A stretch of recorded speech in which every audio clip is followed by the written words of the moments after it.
រ៉ូស៊ីត្រូវបានរាយការណ៍ថាបានអនុម័តជាសម្ងាត់លើការវឹកវើយោធាកម្រិតកំពូលជាមួយចិនពាក់ព័ន្ធនឹងសង្គ្រាមអ៊ុយក្រែន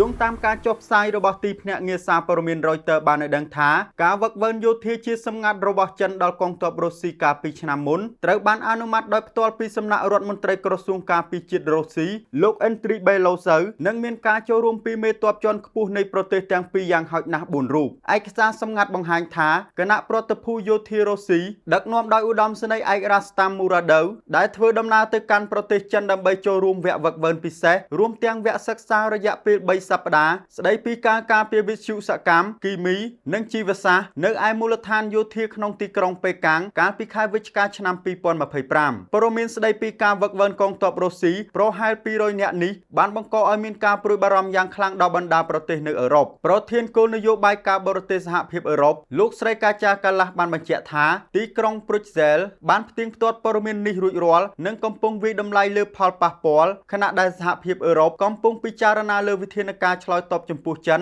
ដែលជាដៃគូពាណិជ្ជកម្មដ៏សំខាន់ប៉ុន្តែក៏ជាអ្នកជំរុញដ៏សំខាន់នៃសង្គ្រាមរុស្ស៊ីផងដែរទោះជាយ៉ាងណាក៏ដោយក្រសួងការបរទេសចិនបានបដិសេធភ្លាមៗដោយចាត់ទុកការចោទប្រកាន់ទាំងនេះថាគ្មានមូលដ្ឋាននិងជារឿងបង្កាច់បង្ខូចដោយប្រកាន់ជំហរថាខ្លួននៅតែជាអ្នកសម្របសម្រួលសន្តិភាពប្រកបដោយអព្យាក្រឹតស្របពេលជាមួយគ្នានោះសមាជិកសភាជាន់ខ្ពស់រុស្ស៊ីលោក Andriy Katapolov ក៏បានច្រានចោលរបាយការណ៍នេះថាជារឿងមិនសមហេតុផលដោយលើកឡើងថាកងទ័ពរុស្ស៊ីដែលមានបទពិសោធន៍ប្រយុទ្ធជោគជាំនៅអ៊ុយក្រែនគ្មានអ្វីត្រូវរៀនសូត្រពីប្រទេសចិនដែលខកខានការធ្វើសង្គ្រាមជាច្រើនសតវត្សមកហើយនោះទេប៉ុន្តែបើតាមរបាយការណ៍ផ្ទៃក្នុងរបស់រុស្ស៊ីបានកត់សម្គាល់ថាទោះបីជាចិនខ្វះបទពិសោធន៍ប្រយុទ្ធជាក់ស្ដែងមន្ត្រីរុស្ស៊ីនៅតែសរសើរដល់កម្រិតបច្ចេកវិទ្យាឧបករណ៍ពិសោធន៍និងចំណេះដឹងទ្រឹស្ដីដ៏ខ្ពង់ខ្ពស់របស់គ្រូឧទ្ទេសជនជាតិចិនដដែលខ្ញុំបាទស៊ីណាតពីរំលេច News TV ចុងភៅហេងមេងឡាយសូមស្វាគមន៍ប្រូម៉ូសិនពិសេសពីចុងភៅហេងមេងឡាយមានហ្វ្រីជូនរហូតដល់ទៅ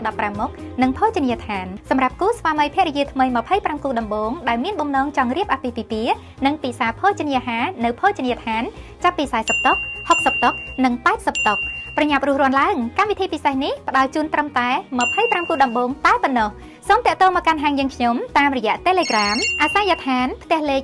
96ផ្លូវ 3BT សង្កាត់បឹងទំពុន1ខណ្ឌមានជ័យរាជធានីភ្នំពេញឬតាក់ទងតាមរយៈទំព័រ Facebook Page ផ្លូវការហេងមេងឡាយ